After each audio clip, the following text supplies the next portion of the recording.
and welcome to this episode of Art Sibley in Conversation. My name is Diane Collin. This series presents artists, academics, and project leaders who dedicate their time and energy to a better accessibility for people with disabilities in the arts.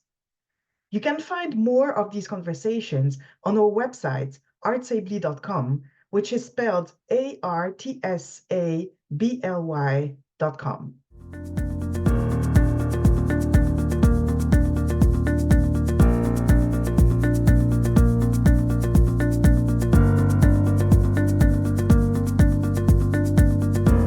Today, Art Sibley is in conversation with Samantha Basler, who is a musicologist, an adjunct professor in New York City, and a multi-instrumentalist.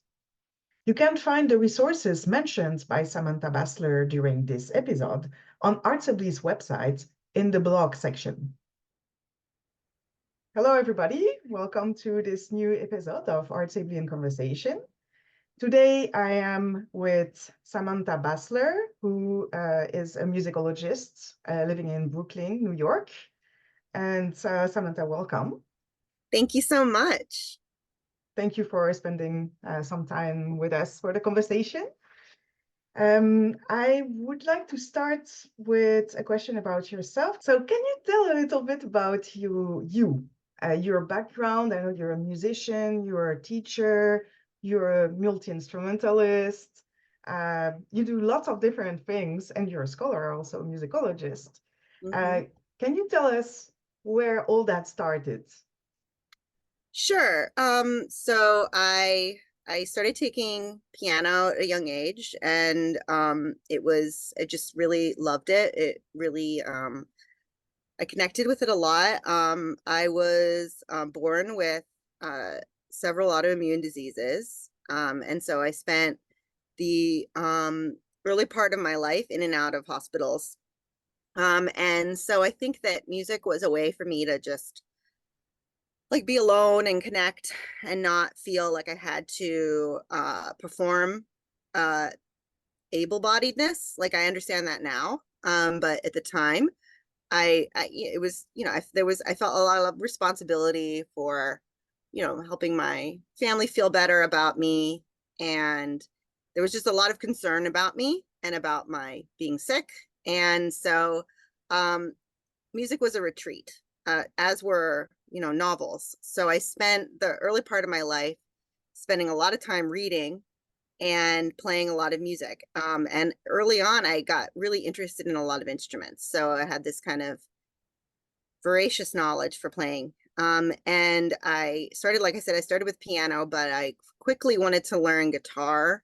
So I did that. I wanted to learn violin, and my piano teacher at the time, who was a multi-instrumentalist herself and a folk musician, she insisted that I learn mandolin first instead of violin. I don't know, it was some sort of old school thing. And so I learned mandolin, and then I learned violin, and then I learned banjo. And I used to go to her. They would have these jams that her folk band would come together and they would play and improvise. And she let me come along because I was so, into all of this. And so I did that from like the age of 8. So yeah, so I started out just really into music, but also really loving scholarship. And so that's what drew me to musicology.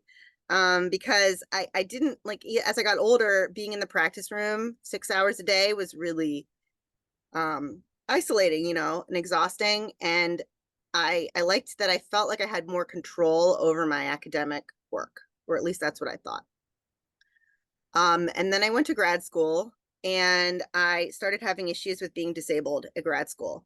And that's what got me into disability studies. So I have because of my disabilities, I feel more comfortable being independent. I'm an adjunct and I love teaching, but I thought a lot about going into traditional academia, and it just seemed like even with accommodations in place, it would be too difficult.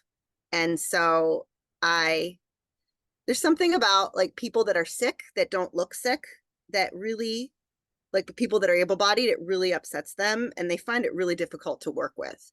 So that was kind of my ultimate decision, was to continue to be an adjunct. And luckily in New York City, we have union protections here. I have health insurance, and my salary was recently increased because of the union. So I'm not like most adjuncts. I'm actually making, I mean, it's still not the best wage, but it's not as bad as it could be.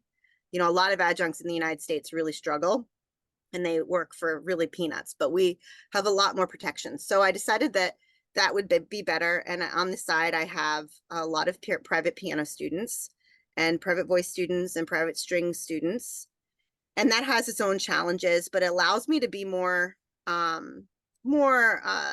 in control, so that I don't have to, I have spend less time up against the bureaucratic machine demanding accommodations. And that's what really I find to be very exhausting. And that was really the beginning of my career writing about disability. I actually published something while I was still in grad school about accommodations for scholars with invisible illnesses, because it was just, I mean, when I went in 2005, people didn't know what to do with me. And I wasn't even like that, like it wasn't really that difficult, but what they couldn't grasp was I would just be sick at a drop of a hat. Because I was diagnosed with lupus in my 20s, and I had a kidney infection. I was hospitalized. You know, it was just that they didn't know how to provide appropriate accommodations. Like, you can provide adaptive accommodations, you can provide extra time if that's what somebody needs, but to accommodate a constant illness, we're not really set up for that in academia. So that's been kind of my passion project since then, is trying to find a way forward for people, you know, that find themselves to be chronically ill. So, so that's me, and that's where I came from and what I'm doing, I guess. Yeah, okay. It's really important because I think it's still not very well represented in academia, at least in the musicological world. The impact of having invisible disabilities as a professor, as a student, as uh, a music practitioner, or someone who plays regularly. I hear a lot of feedback from people who have invisible disabilities and who still feel that the research is not enough, and that there should be more discussions about that. Yeah, Yeah. I completely agree. So you were in grad studies where you published this article was in 2005.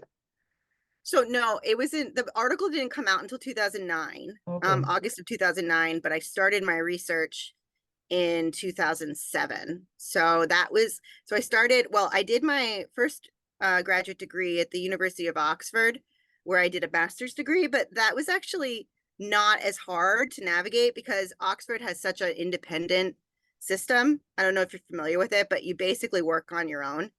And you occasionally go to seminars, and you occasionally, like, I mean, we went like once a week, but it's not like in the United States.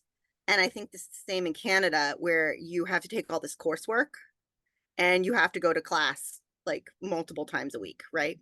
Mhm. So, so actually it was fine.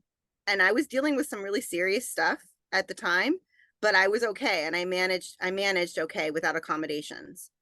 But then when I went to the United States to do my PhD, I started out at Rutgers University. Um, and that's where I came up against the issues. So the first 2 years were okay, I managed, but in 2007, I was diagnosed with lupus. And that's when things got really bad. And I had to sit for my big doctoral exams, the generalist exams that you take after 2 years, or you have to take an exam to prove that you know like everything about the history of music. And you have to sit for hours, multiple days. And you have to write by hand. So all of this was very difficult for me because I also have rheumatoid arthritis. And yeah, I mean, it was just like that kind of exam is really impossible, right? I can't sit for that long. And I couldn't, it was with a bunch of people, so it's not like I could get up and move around. I would write, I can't write for that long. My hands would cramp. I mean, it was, yeah. So I can't, so that was really, that's where the challenges really started. And that's when I realized that there weren't any, no, I was the first person, I guess, who had had an issue. Like even in 2007, they were like, what is this? Right. So I had to get my rheumatologist to write a letter. And then I had to like, that's when I got introduced to the whole system of ability, accessibility, and disability accommodations. And I found it to just be, just not really helpful. Basically all they could do is say, well, you can take it again and you can have a private room and you can have more time. But none of this really addressed all of the systemic problems I was going through, because as like a disabled person having to constantly ask for help, and the pity and like it, rather than the whole system to be set up so that it was more accessible for everybody. And that's kind of the crux, so at first my research just simply was like, there's got to be other people like me who are going through this. So I interviewed a bunch of scholars from around the world. And that's how I ended up switching my PhD and going to the Open University in England to do my PhD, because it's a university that was set up, it was founded in the 70s to be accessible for non-traditional students. And I met the person who would be my supervisor through that process because he was interested in my research. So that's interesting, the access needs parts. mm. You had to deal with that as a student, but as a professor, how do you accommodate your access needs? Oh no, I still have access needs. Yeah, it's absolutely, and it's worse now because at least when you're a student, they're like, you're their student and you're paying tuition, and so they're like they're beholden to serve you. But despite the Americans with Disabilities Act, as an employee, and the fact that people say things like, oh, we want to hire diverse employees, etc. They have a limit, right? And that's like, they're like, well, you can only be sick so many times in the year, right? And if you need more than that, then we're just going to garnish your wages, or you have to do makeup classes, or I mean, it's this whole complicated bureaucratic thing. But the main like issue is we don't know how to accommodate people that are sick a lot. And I don't mean to like, deride my department or anything. Like, it's just that even working with the offices that are set to serve people with diverse needs, they only have, this is the only thing they can do, right? They only have, so what's described in the law and what's been negotiated through the contracts. So they have to follow our contracts, which of course, but I mean, the fact that there mustn't be disabled people involved in these contracts, or this would not be the case. I actually had a similar issue with being Jewish, right? I wanted to have like that's a real problem, being disabled and Jewish, because my holidays are not the same as other people's holidays. So I'm then sick, but also trying to like be observant, right? So that's like a double whammy. So then they really don't know what to do, because then they're saying things like, oh, well, if you need to miss class because of your Jewish holiday, well, you can just use a sick day. Well, no, I need all my sick days. So yeah, the access needs are still really complicated. And not to mention that it requires a huge amount of work. Like, I literally feel like I have 4 jobs, and for like my main job, my musicianship jobs, like teaching private students, and then for my disabilities, right? They each have their own job, because I have to constantly document the fact that I've been sick, despite that I have 41 years of this, right? You can see I have a lot of feelings about this. Yeah, but I also understand why. Yeah. And as as the creator of your own school with your Mm. own private students, did it make it easier to manage your needs and your accommodation, I don't know, schedules, hours? Um, Yeah, I mean, because I can basically do whatever I want, right? Like, I mean, it's my school. I actually I have a contract that my students sign every year. And in the contract, it says, I mean, I just tell them this because it makes it easier. I say, your teacher is disabled. We uphold disability rights in this school. And I will be, this person will be sick, but we will, make up whatever the lessons. mhm, Of course, this comes with its own challenges, particularly since COVID. It wasn't as difficult before COVID. I don't have any research to back this. This is something I'm really interested in, but there's this fatigue surrounding disability and illness, particularly illness now, um, that people just don't want to deal with, like, oh, well, I'm sick, I can't do this. I've also done a lot of reading about, there's a lot of problems with people not like with attendance issues in schools. So I think parents, like, their teachers are often absent. I just think the ever since COVID, our society has really changed in that now we are less likely to go to work or school when we're sick, but we don't have which is good, I think, but we don't have any fail safes for how to deal with that. So what do you do when you have a teacher that is sick? There's a lot of mhm, sick students and you have a teacher that's sick. How do you deal with having substitutes? There needs to be more systemic institutional ways of dealing with this. So it kind of filters down to me as a private teacher. So I think that people are just really tired of having to accommodate constantly illness ever mhm, since COVID. There's more and more people that are ill. Um, but I mean, obviously it does give me, as the fact that I own my school, I can do what I want. I do have autonomy. I just have to find ways of navigating that with these people that, I love and respect. And yet I need my accommodations. mhm. Yeah.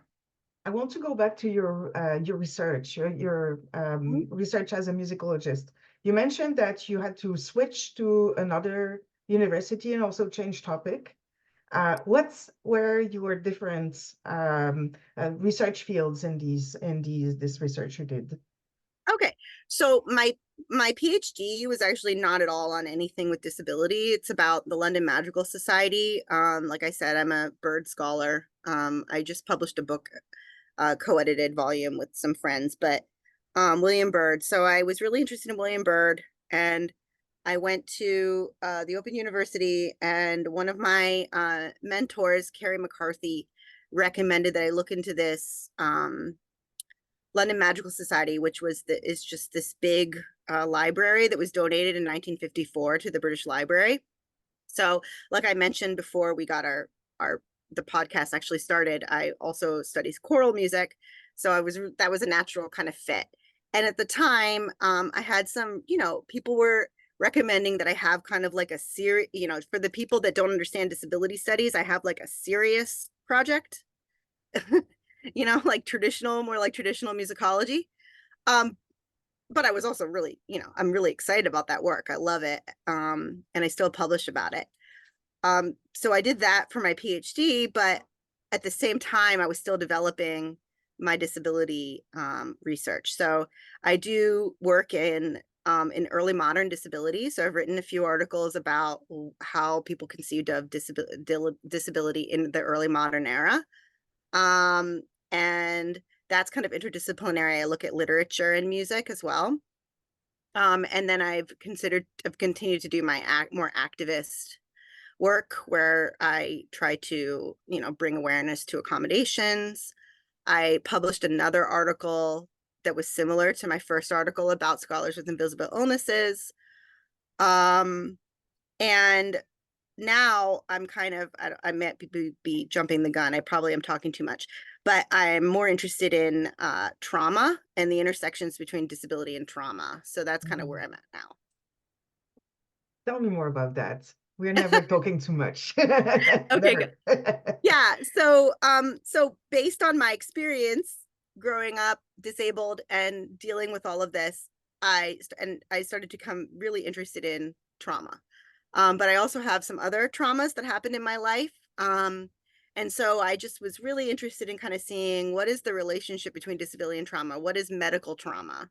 You know, um, what is chronic trauma, right? From chronically living in a society that is not built for you. So I got involved in trauma studies. I have a couple of friends that also write about trauma. So I started reading about in trauma studies.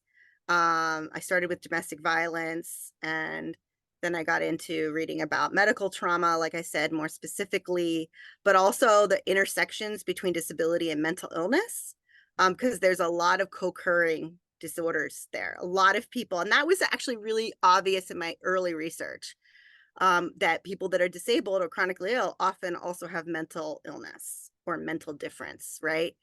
Where people have a huge amount of depression, anxiety, even PTSD, right? And then I got really interested in what is PTSD, right? Because our understanding of it is all based on veterans, but it actually, you know, happens to regular people, right? Um, and then I got into neurodivergence from there. Oh. So that was actually the topic of my AMS paper. And I gave a paper about the intersections between disability and neurodivergence and trauma. And I looked at different examples in popular music. Mhm. Um, so I would say my research is still evolving, but I think that in order to really understand ableism, we need to understand trauma. That's Mhm. kind of where I'm coming from right now. Yeah, I totally agree. And Mm. there is the trauma that goes with the disability, and there's the trauma that goes with the person, which Hmm. also intersects, right? Yes, exactly. Yeah. That's a fascinating topic. So yeah. Hmm. I also wanted to know a bit more. You mentioned that you co-edited a book about Bert. Yeah. Can you tell us more So it about was that? the anniversary of his death, the 450th anniversary of his death. 400th anniversary of his death. He died in 1623, and so in 2023 we put together a volume from lots of different scholars, you know, looking his instrumental music, his some of his secular music, his, you know, his situation at court. But it was basically it's called Bird, in the 21st century, bird studies in the 21st century. So it's like an updated, you know, how are people looking at bird now, and where have we come since, you know, the 90s, which was the last edited collection. Um, so yeah, so that was really fun. I did that with my colleagues Catherine Butler at Northumbria in England, and Katie Bank. And Katie Bank put together this really cool website, because part of it is that we're trying to also foster awareness about choral music, and try to, you know, because there's a large contingency of public people that are in, you know, just the public is interested in birds, particularly in England. He's kind of like one of the writers in our collection says that he's the Shakespeare of music. So we put together t-shirts. I've got my t-shirt on now. It's got bird, and it says Bird Nerd, but spelled BYRDNYRD. So that's really Uh-huh. fun. And then I have some leggings. So the whole thing was like, we put this edited collection, but then Katie and Catherine, who are both in the UK, they also did a conference, a mini conference at Lincoln, where Bird was the organist, and where he is from, and that originally, and then also they put together, you know, this website and this huge, you know, general kind of public facing, this is Bird, this is part of the, you know, the British musical kind of imagination. And that was also something we were really interested in, was the, you know, the relevancy of reception studies today. You know, do we care? Why do we care about this dead white guy from, you know, the Renaissance? So yeah, so that was really exciting. It was a really fun thing to do. That's nice. Yeah, I will publish the links to these websites and these projects on Oh, Artsably. good. Awesome. Okay, so I have a question about um, what does it mean for you to work in the fields of accessibility in the arts, specifically in music?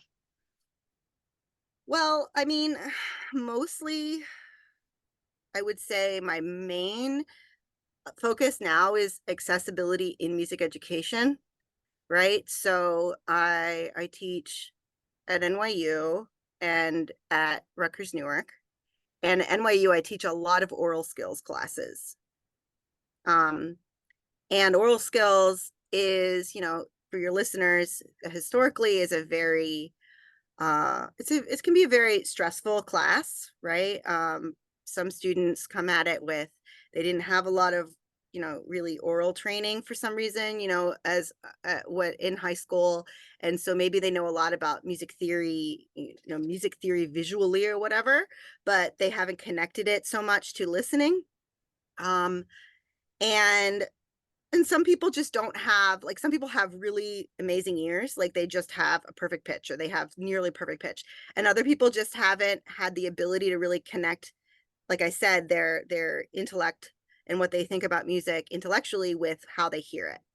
So I find that, you know, one of the first things I noticed about oral skills is that it creates a lot of anxiety for my students. So even able-bodied students, even performers, people that are, you know, they perform all the time, they don't want to get up in front of a room of their peers and sing you know, a solfege, right? So so I was like, so I, you know, I started to become really interested in this because this seems to be, even for the able-bodied people, inaccessible.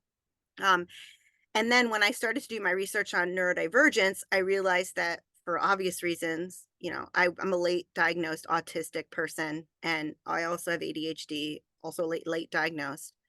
I realized that, you know, there's a lot of sensory issues. So for a lot of wide ranging um, conditions. So people who have autism obviously have issues with sensory. um, so they have, you know, sensory overload. Sometimes it's explained, but even people who get migraines, and also how those kinds of, when that happens, that will affect their performance in their oral skill classes, but it doesn't actually describe their ability level in the class, right? So my main focus right now, I'm working on a chapter for a book on music and pedagogy and trauma. And it's all about this. It's about how we can create a more accessible oral skills class that takes into account, you know, without penalizing people. Because I was working with students who were just not going to class because they had so much anxiety around it, because they couldn't control their disabilities and how they might manifest at any given point during the oral skills class. And then just generally, I do a lot of my my syllabi are very much organized around universal design and learning. So they're set up so that my students have accommodations, but they don't really need them in my classes. Like they're just set up to be accommodating. Mhm. So Which does is that answer your nice. question? Oh yeah, definitely. And it's Yeah. also this last point that you say that you talked about, it's really important, is if you build your class, your syllabus with the universal design and learning in mind, then we don't need accommodations anymore in the classical sense of or term of accommodation in universities. And that's Mm. a good lessons, a good lesson for some teachers who are still following a very rigorous um, model for their courses. So, yeah. Yeah, because I mean, I know that you know, in disability studies, when we get down to the real, you know, the really intellectualizing critical disability studies, we have some, you know, I've talked to my colleagues about, you know, criticisms of the social model of disability. And that, you know, but generally speaking, I find that this idea that to locate the problem in the person, right? And that's really what accommodations do, right? They locate the problem in the disabled person. So it really is the medical model of disability. Mhm. And so we're trying, so it doesn't, of course it doesn't serve, because each person is an individual. And you know, how your disability manifests is going to be so different. And the other thing is that these accommodations, so many times the people working at these offices, or even the practitioners, like the doctors, they're going by based on, medical texts or intellectual understanding, but they're not disabled and they don't really know how the disability manifests in each individual person. Mhm. And the focus is often on access needs, really obvious access needs, like physical access needs, as opposed to emotional, intellectual, developmental access needs. And so that's why these like just cookie cutter accommodations that people reach for, like extra time, it or even like delays. Even if you have an accommodation that you can turn work in late, there's always like an end point where that has to stop, right? Because you have to fit in with the medical model. So that's my real problem with it, and that's how I started to really change my thinking.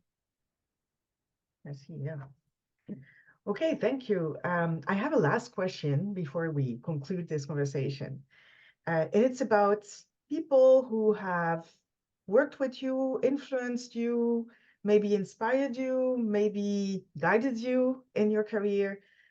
If you have one of these people to think of, who would it be and why? Definitely Joe Strauss from CUNY. He's the patriarch of music and disability studies. And he actually came to, I was involved in the musicology society at Rutgers when I was doing my degree there, Rutgers University in New Brunswick. And he was one of our invited speakers. We invited a bunch of, we got this musicology kind of colloquia off the ground, and we started inviting people. And my friend Justin Burton, who was also doing a PhD there, invited Joe Strauss. And I didn't know anything about disability studies at the time. And he gave his presentation, which I think was, I don't really remember. He could probably correct me. I think it was about one of his presentations on modernism and disability and you know what it was? It was late style. And he started talking about critical disability studies, and he tells this story. He could see the like light go on in my brain. And I was just like, whoa, what? Huh? And then I raised my hand. I remember raising my hand and saying, so invisible illness is a disability and it needs to be accommodated. And he was like, yeah. So it's his fault. Yeah. I Yeah. like the fact it's his voice, his fault. It's his fault for many of us, I actually, know. because Yeah. So he started the whole thing, and he's just been, ever since, he's really been a champion for me, and he's been very supportive. And actually now I'm also very interested because he's been working on music and aging and ageism and age studies. And now that's also a new interest of mine, because obviously the parallels between ageism and ableism are so apparent to me. And now I'm older, right? I'm like in my 40s, so I start to actually think about getting older now and what it would be like to age as this in this disabled body, right? I think sometimes people that aren't chronically ill, they just take for granted how aging, right? And like I've had friends say to me, "Oh, people are living longer now. We should really assume we're going to live into our hundreds." And I was like, "What?" I mean, good luck. I'll be happy to live to 80 maybe, right? Like I'm fine with that. But anyway, it's just yeah, he really he's a champion, yeah, like you said, for all of us. well, thank you so much for this conversation and for taking the time to answer to these questions. And all the best with all your current projects and everything that is happening in your life right now. Great. Thank you so much. Happy to be here. Thank you. Have a great day. You too. Bye.